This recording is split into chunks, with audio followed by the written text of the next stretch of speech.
तो सब काम सफल, अन्यथा सब कुछ विफल। शक्ति के हिसाब से भी वह कहीं नहीं ठहरता, केवल उसके द्वारा सीखा ज्ञान ही उसे श्रेष्ठ बनाता है। राधे राधे दोस्तों, कैसे हैं आप लोग? उम्मीद करती हूँ आप लोग बहुत अच्छे होंगे। दोस्तों, वीडियो को स्टार्ट करने से पहले अगर अभी तक हमारे YouTube चैनल को सब्सक्राइब नहीं किए हैं तो चैनल को सब्सक्राइब करके कमेंट्स में हर हर महादेव जरूर लिखें। तो चलिए दोस्तों, वीडियो को स्टार्ट करते हैं। भगवान ने हमें ये मनुष्य जीवन क्यों दिया है, चलिए इसके बारे में समझते हैं। इसके लिए हमें यह समझना होगा कि मनुष्य जन्म में ऐसा क्या विशेष है, क्योंकि जीव मात्र में प्राण तो एक ही हैं और प्रकृति प्रदत्त और जीव सुलभ क्रियाएं हैं वे सभी जीव एक जैसे ही करते हैं, जैसे भूख लगने पर खाना, प्यास लगने पर पीना इत्यादि। तो इसके लिए संत महात्माओं ने कहा है कि हित अनहित पशु पक्षी जाना, मानुष तन गुण ज्ञान निधाना। अर्थात हित और मनहित की समझ तो पशु और पक्षी भी रखते हैं, किंतु मानुष में ज्ञान अर्जित करने की और उस ज्ञान से जीवन को सरल बनाने की क्षमता है। अब यदि ज्ञान का अर्जित करना विशेष बात है तो ज्ञान भी भिन्न भिन्न प्रकार के हैं, जैसे पढ़ने का, लिखने का, खाना बनाने का इत्यादि। लेकिन सभी गुणों में श्रेष्ठ ज्ञान कौन सा है? क्योंकि श्रेष्ठ ज्ञान ही है जो अंतिम समय तक काम आए। और यदि ज्ञान अर्जित के सिवाय देखा जाए तो मनुष्य में कोई अतिरिक्त विशेषता नहीं रहती है।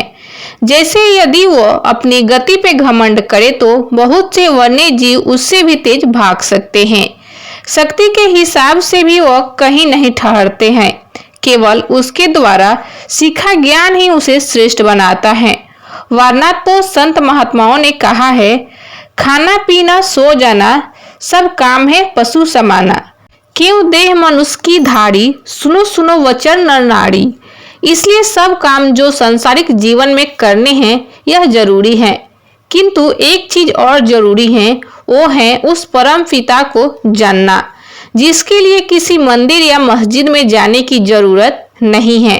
वो सर्वव्यापक है, किंतु उस तक पहुंचने की विधि लोग भूल चुके हैं, जिसके संबंध में भीखादास जी ने कहा है, भीखा सूखा कोई नहीं जबकि गठरी लाल, गठरी खोलना भूल गए इस विधि भय कंगाल।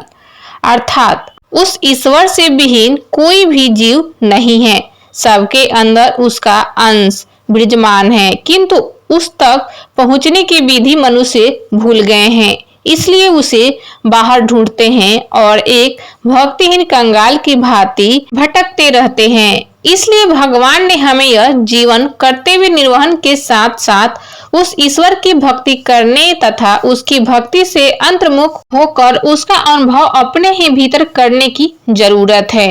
और जहाँ तक हमारे संत महात्माओं ने अपने अनुभव से बताया है तो इसलिए यह जीवन मिला है।